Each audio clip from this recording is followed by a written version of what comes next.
Hello and welcome to a brand new show of ET now Swadesh और मैं हूं आपका दोस्त प्रशांत पांडे और ईटी नाउ स्वदेश पर आपको स्वदेश टॉकीज के जरिए मिलेगा एंटरटेनमेंट का फुल डोज। आंकड़ों और बिजनेस की भारी भरकम दुनिया के बीच कुछ फल तो हल्के फुल्के होने चाहिए और आपका मूड सेट करने के लिए हम इस खास एंटरटेनमेंट शोज के में आपको बहुत सारे रंग दिखाएंगे, जहां पर आपको लेटेस्ट रिलीजेस के रिव्यू मिलेंगे। इसके अलावा हम बिजनेस चैनल हैं, तो बिना नंबर्स के कैसे बनेगी बात, तो होगी बॉक्स ऑफिस की ऐसी आंकड़ों की बात और उस पर चर्चा जो कि फिल्मों के चढ़ते उतरते ट्रेंड से आपको वाकिफ कराएंगे। नए जमाने के दर्शकों के साथ हमें ख्याल है गुजरे जमाने के चाहने वालों का, तो गोल्डन एरा में लिए चलेंगे आपको। होगा एक खास सेगमेंट बॉलीवुड बाइस्कोप। इसके अलावा बॉलीवुड की टॉप 10 खबरें भी पहुंचेंगी। कुछ न्यूज ऐसी आती है एंटरटेनमेंट की दुनिया की जो ट्रेंडिंग होती हैं, वो भी हम आपके सामने रखेंगे। सजेगा सितारों का संसार और इसके साथ ही होगा और भी बहुत कुछ। वक्त वक्त पर स्पेशल सेगमेंट भी हम आपके सामने इंट्रोड्यूस करेंगे। तो चलिए शुभारंभ करते हैं स्वदेश टॉकीज का और सबसे पहले स्वदेश की समीक्षा।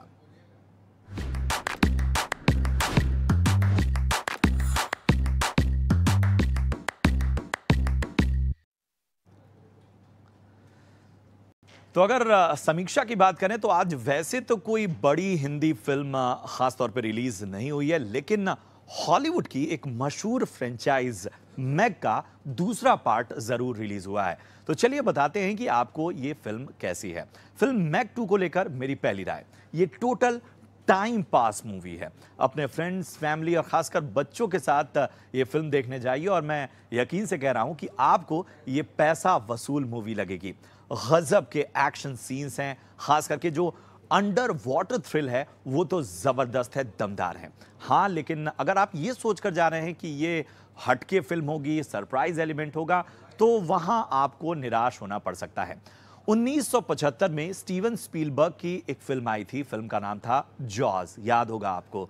और इस फिल्म के बाद से ही शार्क अटैक की कहानियों पर, उनके आतंक पर कई कहानियां बड़े पर्दे पर आती रहीं और उन्हीं में से ये भी एक सीरीज है। पिछली फिल्म की अगर हम बात करें तो वो साल 2018 में आई थी और उस वक्त भी फिल्म ने शानदार प्रदर्शन किया था। इस बार की कहानी में ट्विस्ट ये है कि इन जायंट फिशेस ने अब बड़े पैमाने पर लोगों को अपना शिकार बनाना शुरू कर दिया है। समंदर को पाताल से कनेक्ट करने वाली एक लेयर है वो टूट चुकी है और सभी पुराने खूंखार जो विलुप्त हो चुके जानवर हैं जैसे डायनासोर्स और बाकी बड़े बड़े लेजर्ड्स, ये भी मछलियों के साथ धरती तक चले आए हैं और इन्हीं के आतंक से लोगों को बचाने की जिम्मेदारी है जैसन स्टेथम पर। वो कमाल के स्टंट करते आपको इस फिल्म में नजर आएंगे। फिल्म की कहानी और स्क्रीन प्ले की अगर हम बात करें तो ये काफी क्लियर है। राइटर्स ने बहुत कसी हुई कहानी को पेश किया है और उनका थॉट प्रोसेस बहुत ही क्लियर है कि उन्हें दर्शकों को पूरी तरह से मनोरंजन देना है, थ्रिलिंग एलिमेंट्स देने हैं, बहुत ज्यादा बड़ी बड़ी बातें नहीं करनी है। और यही नहीं, डायरेक्टर बेन ने फिल्म में टेक्निकल ब्रिलियंस को एक अलग ही लेवल दिया है। फिल्म पर उन्होंने कभी भी अपनी पकड़ छूटने नहीं दी है।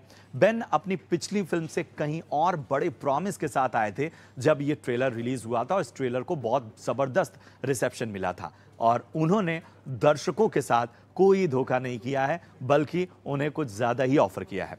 एक्टिंग की बात करें तो यह फिल्म पूरी तरह से जैसन स्टेथम की कही जाएगी। उनको देखकर दर्शकों को एक तरह का कॉन्फिडेंस आता है कि वो इस असंभव से दिखने वाले टास्क को पूरा कर लेंगे और लोगों को बचा लेंगे। फिल्म के अगर हम बैकग्राउंड स्कोर की बात करें तो ये काफी दमदार है, मगर फिल्म की कमियों की बात करें तो ये प्रेडिक्टेबल है। यानी इस फिल्म की कहानी का अंदाजा लगाना बहुत ही आसान है और ये मुझे निराशा हुई क्योंकि आपको पता चल जाता है, कोई सरप्राइज वैल्यू नहीं होती है और इस वजह से इस तरह से दिक्कत होती है। साथ ही पूरा फोकस जैसन के किरदार पर है तो बाकी के कैरेक्टर छुप से जाते हैं। फिल्म को मेरी तरफ से 5 में से 3.5 स्टार्स। मैं ये सजेस्ट करूंगा कि ये फिल्म देखिए, खासकर बच्चों के लिए ये एक बेहतरीन वीकेंड वॉच है। तो ये था हमारा रिव्यू मैग 2 को लेकर और चलिए अब बात कर लेते हैं हम बॉक्स ऑफिस की। बिजनेस चैनल है तो बिना नंबर्स के, बिना नंबर गेम के बात नहीं बनेगी। तो अब दिखाते हैं आपको बॉक्स ऑफिस का हाल। और सबसे पहले आपके सामने कुछ ग्राफिक्स के जरिए हम कुछ तस्वीर पेश करना चाहेंगे। और बॉक्स ऑफिस के जरिए जरा देखिए, पिछले हफ्ते रिलीज हुई थी रॉकी रानी की प्रेम कहानी। जी हां, और इस फिल्म ने अब तक भारत में 73 करोड़ का कलेक्शन कर लिया है। वर्ल्ड वाइड अगर कमाई की बात करें तो 100 करोड़ से ज्यादा इस फिल्म का कलेक्शन हो चुका है। पहले वीकेंड की अगर बात करें तो फिल्म ने लगभग 46 करोड़, यानी शुक्रवार, शनिवार और रविवार, इन 3 दिनों में 46 करोड़ कमाए थे। अब मंडे टेस्ट यानी वीकडेज में इस फिल्म ने मंडे टेस्ट पास किया और 7 करोड़ का कलेक्शन इसने किया। और ये कंसिस्टेंसी बनी हुई है, Monday, Tuesday, Wednesday, Thursday, Friday, ये लगभग इसी तरह का कलेक्शन नजर आ रहा है। और अब इस हफ्ते बड़ा विंडो है क्योंकि बड़ी फिल्म रिलीज नहीं हुई है हॉलीवुड से, बस मैग 2 जो है वो कंपटीशन में है, तो बड़ी रिलीज ना होने का फिल्म को फायदा मिलने वाला है। अब जरा हम रॉकी रानी की प्रेम कहानी के इकोनॉमिक्स को देख लेते हैं। तो बजट इस फिल्म का 178 करोड़ का, भारी भरकम बजट है इस फिल्म का।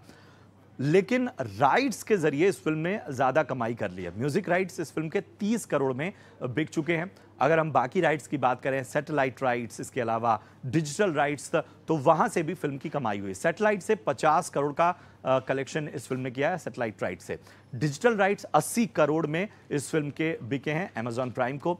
वर्ल्ड वाइड कलेक्शन जैसा मैंने आपको बताया 100 करोड़ के पार है। अब इन सबको अगर हम टोटल करें, अगर इन सारी चीजों को जोड़ दें तो कुल कमाई अभी तक 260 करोड़ हो गई है। और इस लिहाज से फिलहाल फिल्म 82 करोड़ के मुनाफे में, यानी 82 करोड़ का जो है मुनाफा इस फिल्म को नजर आ रहा है। तो फिलहाल ये एक तरह का की सक्सेस स्टोरी है रॉकी और रानी की प्रेम कहानी की। लेकिन इस ट्रेंड के बाद किस तरह की चीजें नजर आ रही हैं? बॉक्स ऑफिस के बिना हमारा शो अधूरा है। तो नंबर गेम पर बात करने के लिए जाने माने एग्जीबिटर और आशीर्वाद थिएटर प्राइवेट लिमिटेड के डायरेक्टर अक्षय राठी साहब हमारे साथ जुड़ चुके हैं। अक्षय, बहुत बहुत स्वागत है आपका ईटी नाउ स्वदेश में। जरा हमें बताइए, नंबर्स तो हमने बता दिए रॉकी रानी के, एक वीक होने जा रहा है, ट्रेंड्स क्या कह रहे हैं? क्या ये एक सक्सेसफुल फिल्म साबित हो सकती है? आगे किस तरह का बिजनेस रहने वाला है? देखिए, जिस तरह का व्यवसाय हुआ है रॉकी और रानी की प्रेम कहानी का, शुक्रवार से बड़ा शनिवार रहा है, शनिवार से बड़ा रविवार रहा है, और सोमवार से भी जिस तरह का बिजनेस हुआ है, एक अच्छी सस्टेन लेवल पे हुआ है। ये इस बात को दोहराती है कि ये फिल्म ऑडियंसेस के दिलों में चिपक गई है। और ऐसी फिल्में अगर आप देखें, इस पैंडेमिक के बाद जो भी फिल्में चली है वो हफ्तों तक चलती चली गई है, और जो नहीं चली है वो बिल्कुल ही नहीं चली है पहले दिन से। और जिस तरह का पहला हफ्ता रहा है, जिस तरह का सस्टेनेंस रहा है, ये दिखा रहा है कि ये फिल्म अब और चलती रहेगी। इसका जो ऑडियंस है, एक पारिवारिक ऑडियंस है, या जो आप आपके दोस्तों के साथ, आपके फैमिली के साथ जिस तरह से जाते हैं, उस ऑडियंस के लिए ये ही फिल्म है जो कई हफ्तों तक अच्छा व्यवसाय करती रहेगी। और मुझे पूरा भरोसा है कि जो आने वाला भी हफ्ता है, जो आज शुरू होता है, इसमें कोई बड़ी हिंदी फिल्म आ नहीं रही है, सिर्फ एक हॉलीवुड फिल्म आ रही है मैक्स 2 नाम की, जो मेरे ख्याल से रॉकी और रानी को बिल्कुल नहीं उसके बिजनेस में एनक्रोच करेगी। और ये दोनों फिल्में इस हफ्ते भी बहुत अच्छे से चलती रहेगी। और रॉकी और रानी इस हफ्ते में भी 11 अगस्त तक बहुत अच्छा व्यवसाय करती रहेगी।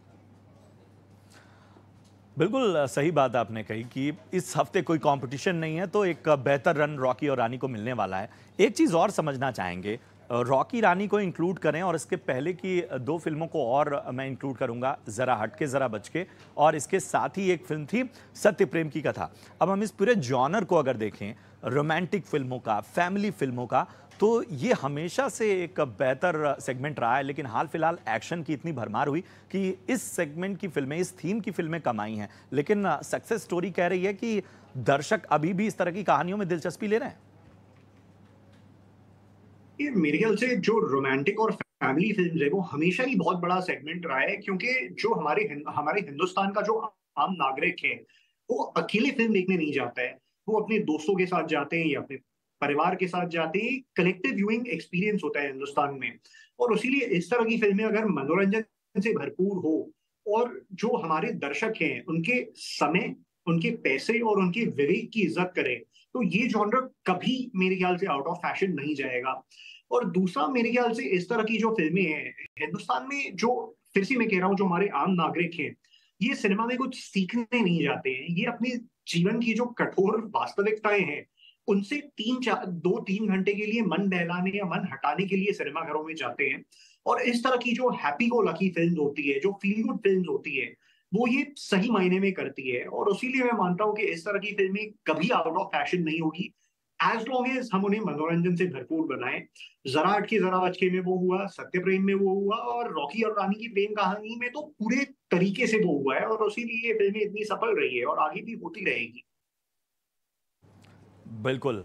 अब जरा हम फोकस कर लेते हैं अक्षय, आगे आने वाली रिलीजेस पे। दो बिग रिलीजेस आने वाली हैं, एक तो गदर 2 और दूसरी है ओ माई गॉड 2। दोनों एक ही डेट पर आ रही हैं, 11 अगस्त को। किस तरह का अभी रिस्पांस मिल रहा है? एडवांस बुकिंग भी खुल चुकी है। किस तरह का इस वक्त किसका पलड़ा ज्यादा भारी नजर आ रहा है? देखिए, दोनों बहुत बहुत सफल फिल्मों के सीक्वल्स हैं। गदर भी अगर आप देखें तो हिंदुस्तानी सिनेमा के एक सबसे आइकॉनिक फिल्मों में से एक रही है, बहुत बड़ी कमर्शियल सक्सेस रही है। और ओ माय गॉड की भी अपनी एक फॉलोइंग थी, एक कल्ट हिट बनी थी अक्षय कुमार और परेश रावल साहब के साथ। तो इसीलिए मेरे ख्याल से ये जो फ्रेंचाइज वैल्यू है, ये तो दोनों को एक तीव्र पुश देगी ही देगी। और उसके अलावा पूरी तरह से निर्भर करता है कि ये जो सीक्वल्स है किस तरह के बने हैं। सीक्वल होने का एक फायदा जरूर ये होता है कि जो पहली जो फ्रेंचाइज है उसकी फेमिलियरिटी होती है, पर उसका नुकसान ये होता है कि बिकॉज ये सीक्वल्स है इतने आइकॉनिक फिल्म्स की, इनसे जुड़ी हुई बड़ी उम्मीदें भी होती है। तो इसीलिए बहुत जरूरी है कि जो इन फिल्मों के जो लेखक हैं, निर्देशक हैं, अभिनेता हैं, वो इन उम्मीदों पे खरे उतरे हैं। और मुझे पूरा यकीन है कि अनिल शर्मा जी और जो टीम है ओ माय गॉड 2 की, और सनी देओल साहब हैं, इन सब ने पूरी मेहनत की होगी दर्शकों की इन बड़ी उम्मीदों पे खरे उतरने की। अगर वो होता है तो मुझे पूरा यकीन है कि दोनों फिल्में बिल्कुल सफल हो सकती है और बहुत अच्छा व्यवसाय कर सकती है। बिल्कुल, और वाकई उम्मीदें इन दोनों फिल्मों पर टिकी हैं। हमने देखा कि गदर के साथ लगान भी रिलीज हुई थी जब दोनों फिल्में टकराई थी, तो उस वक्त भी दोनों फिल्मों ने ज़बरदस्त कारोबार किया था। इस बार भी उम्मीद यही है कि ये दोनों फिल्में बेहतर करें। चलिए, इन सब के बीच हम ये देख रहे हैं कि हॉलीवुड ने जो है वो बड़ा ही फोकस बढ़ा दिया है भारत पे। MI7 हो, बारबी हो, ओपेनहाइमर, ये 3 ऐसी रिलीजेज हैं जिन्होंने एक तरह से बॉक्स ऑफिस को डोमिनेट किया है पिछले दिनों। अभी फिलहाल क्या स्थिति है? किस तरह से थिएटर बिजनेस को इन फिल्मों ने सहारा दिया है?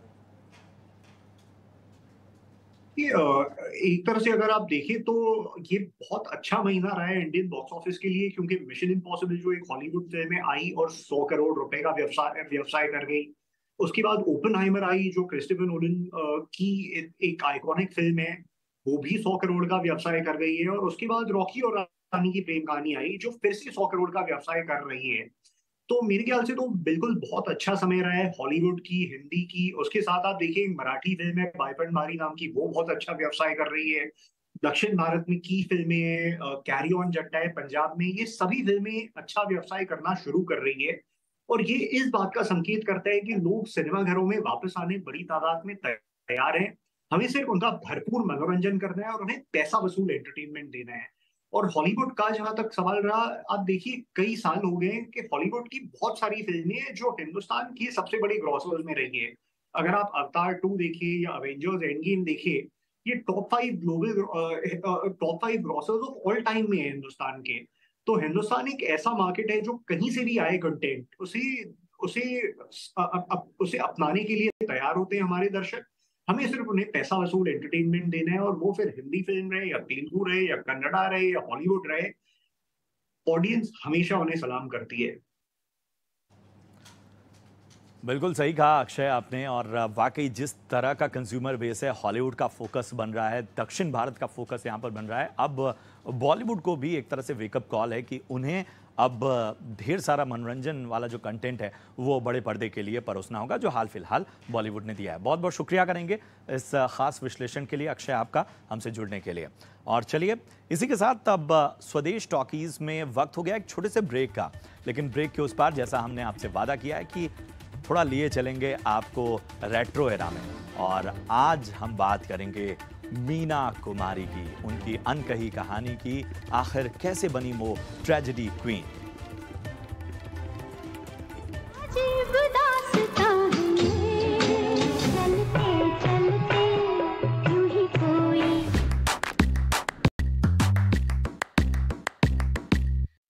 स्वागत है आपका ब्रेक के बाद। और जैसा हमने ब्रेक से पहले आपसे कहा था, आज हम बात करेंगे मरहूम मीना कुमारी की। मीना कुमारी महज 38 साल की उम्र में इस दुनिया से अलविदा हो गई, लेकिन 1972 तक मीना कुमारी की वो दिल को चीर देने वाली आवाज़ बड़े पर्दे पर छाई रही। जिस दिन मीना कुमारी का निधन हुआ, उस दिन मुंबई में सुपर सिनेमा में उनकी फिल्म बैजू बावरा की रिलीज थी। कहा जाता है कि लोग ये फिल्म देख रहे थे और उनकी आंखों से आंसू बह रहे थे। चलिए आपको दिखाते हैं मीना कुमारी पर हमारी ये खास रिपोर्ट।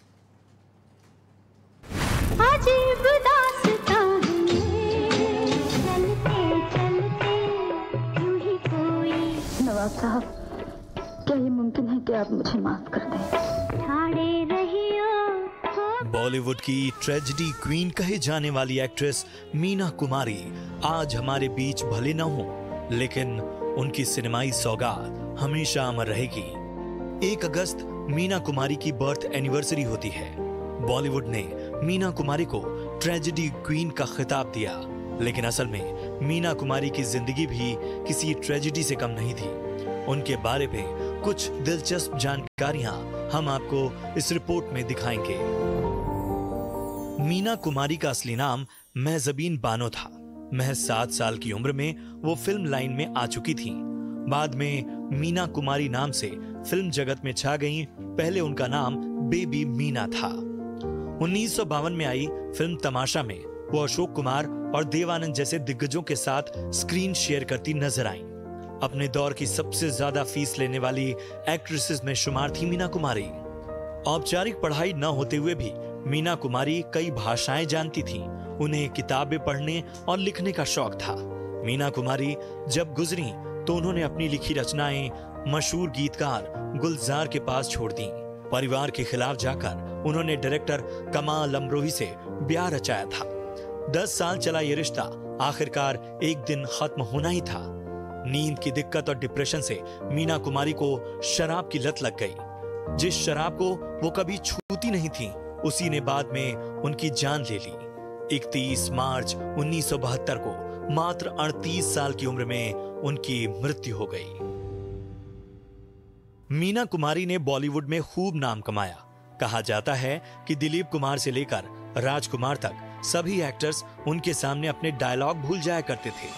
पाकीज़ा में मीना कुमारी के साथ ट्रेन सीन शूट करते समय राजकुमार की नजर मीना कुमारी के पैरों पर पड़ी और फिर उन्हें उनकी खूबसूरती से प्यार हो गया। वहीं धर्मेंद्र के साथ उनके इश्क के खूब चर्चे हुए, मगर फिल्मी दुनिया में कामयाब होने के बाद धर्मेंद्र ने मीना कुमारी से दूरी बनाना शुरू कर दिया और इससे मीना कुमारी अकेली रह गईं। मीना कुमारी बेहद खूबसूरत थीं और उतनी ही पॉपुलर, लेकिन असल जिंदगी में उन्हें सहारे के लिए संघर्ष करना पड़ा और अकेलेपन में ही उनकी जिंदगी गुजर गई। ईटी नाउ स्वदेश के लिए प्रशांत पांडे की रिपोर्ट।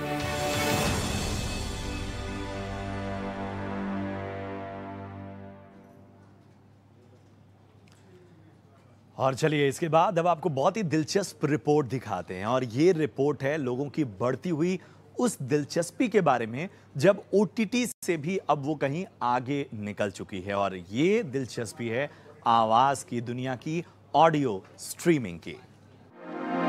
आज जब हम OTT platforms Netflix, prime, Hotstar और सोनी जैसे ऐप्स पर फिल्में और वेब सीरीज देखते हैं और कई दूसरे ऐप्स पर म्यूजिक सुनने में व्यस्त हैं, तो ओटीटी के एक नए space non music audio streaming में जबरदस्त बूम देखने को मिला है।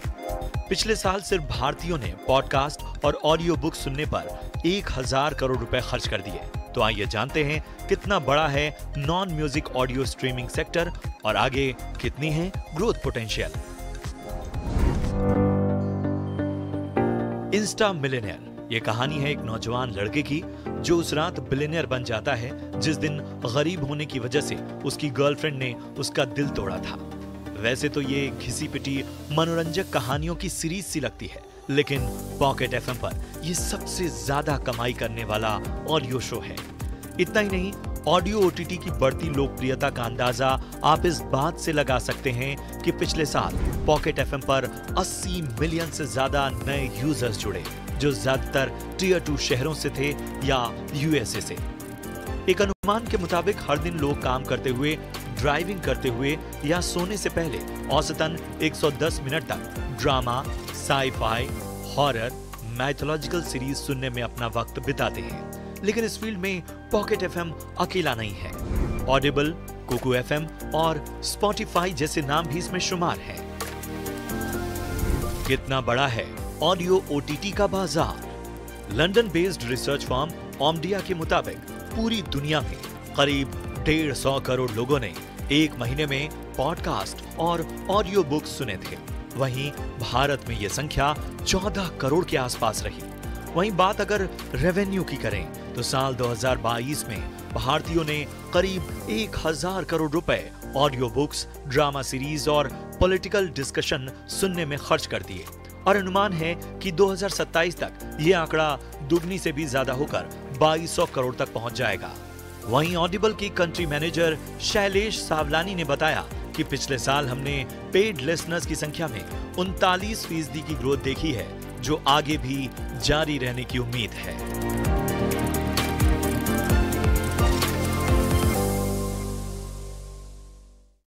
और चलिए अब बात करते हैं हम उन खबरों की जो कि इस हफ्ते सुर्खियों में रहीं। शुरू करते हैं स्वदेश टॉकीज का टॉप 10। श्रद्धा कपूर अक्सर अपने सादगी भरे अंदाज को लेकर सुर्खियों में रहती हैं और हाल ही में मुंबई एयरपोर्ट पर वो स्पॉट की गई। इस दौरान उनका एक वीडियो सोशल मीडिया पर काफी वायरल हो रहा है, जहां उनके एक फैन ने घुटनों पर बैठकर फूलों के गुलदस्ते के साथ उनका स्वागत किया। वहीं श्रद्धा ने बड़े प्यार से अपने फैन से हाथ मिलाया और उस शख्स के साथ एक फोटो भी क्लिक कराई। फिल्म गदर 2 को सेंसर बोर्ड ने यूए सर्टिफिकेट दिया है और इसके अलावा फिल्म में 10 कट्स के सुझाव हैं। कई डायलॉग्स पर सेंसर बोर्ड की कैंची चली है। फिल्म में दंगे के दौरान हर हर महादेव के उद्घोष को हटा दिया गया है। तिरंगे की जगह झंडे शब्द का उपयोग किया गया है। फिल्म का रन टाइम 2 घंटे 50 मिनट है। साल 2003 में आई फिल्म कोई मिल गया फिर से रिलीज होने जा रही है। फिल्म ने अपनी रिलीज के 20 साल पूरे कर लिए हैं और इसी मौके पर राकेश रोशन और ऋतिक ने इसे फिर से आज रिलीज करने का यानी 4 अगस्त को रिलीज करने का फैसला किया। आयुष्मान खुराना और Ananya Panday starrer film Dream Girl 2 का ट्रेलर रिलीज हो चुका है। इस फिल्म में आयुष्मान खुराना डबल रोल में नजर आएंगे। फिल्म में उनके अलावा मेल कैरेक्टर के रूप में भी उनकी एक झलक दिखाई जाएगी। ये कॉमेडी ड्रामा फिल्म 25 अगस्त को थिएटर्स में रिलीज होगी। राज शांडिल्य इस फिल्म के डायरेक्टर हैं। जाने माने आर्ट डायरेक्टर नितिन देसाई ने इस हफ्ते देर रात खुदकुशी कर ली। मंगलवार को उनकी खुदकुशी की खबर आई। उनके मैनेजर ने बताया कि मुंबई के नजदीक करजत में अपने एनडी स्टूडियो में उन्होंने फांसी लगाई। उनकी उम्र महज 58 साल थी। वो अपना ज्यादातर वक्त इसी स्टूडियो में बिताया करते थे। शाहरुख की मच अवेटेड फिल्म जवान का पहला गाना जिंदा बंदा रिलीज हुआ है। इसका वीडियो उन्होंने अपने सोशल मीडिया अकाउंट से इस हफ्ते शेयर किया। गाने में शाहरुख का ब्लैक पैंट और रेड शर्ट में काफी यंग उन्हें दिखाया गया है। हजारों फीमेल डांसर्स के बीच जबरदस्त डांस मूव्स नजर आ रहे हैं। जिंदा बंदा की कोरियोग्राफी साउथ के कोरियोग्राफर शोभी ने की है। कंगना रनौत की अपकमिंग फिल्म चंद्रमुखी 2 इस साल 19 सितंबर को यानी गणेश चतुर्थी के मौके पर रिलीज होगी। फिल्म में राघव लॉरेंस राजा वेट्टियन के रोल में नजर आएंगे। फिल्म से राघव लॉरेंस का फर्स्ट लुक पोस्टर आ चुका है। लाइका प्रोडक्शन ने सोशल मीडिया पर यह शेयर किया। फिल्म के डायरेक्टर पी वसू ने।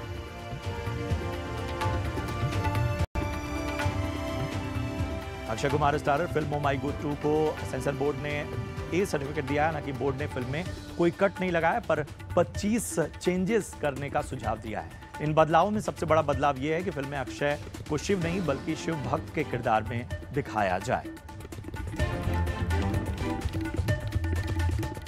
संजय दत्त ने सावन के मौके पर मुंबई स्थित अपने घर पर शिव पूजा का आयोजन किया। उन्होंने पूजा की कुछ तस्वीरें अपने सोशल मीडिया अकाउंट पर शेयर की, जिसमें वो भोलेनाथ की भक्ति में डूबे नजर आए। संजय दत्त 29 जुलाई को 64 साल के हो गए हैं। संजय लोकेश कनगराज की फिल्म लियो में विलेन के रोल में नजर आएंगे। ये फिल्म 19 अक्टूबर को रिलीज होगी।